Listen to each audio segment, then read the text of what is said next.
Is snoring dangerous? The science explained in 60 seconds. Snoring isn't just annoying, it might be slowly damaging your body. When you sleep, throat muscles relax. Air struggles to pass, then tissues vibrate. Then that's the snoring sound. Occasional snoring equals usually harmless. But loud daily snoring plus pauses in breathing, not normal. This could be sleep apnea. Your oxygen drops, brain wakes you up repeatedly, even if you don't remember. Result, you never reach deep sleep. Over time, it increases risk of high blood pressure, heart attack, stroke, memory problems, daytime fatigue.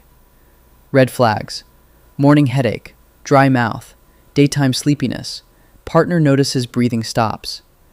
If you snore loudly every night, don't ignore it. Your body is literally gasping for oxygen. Follow for more medical facts.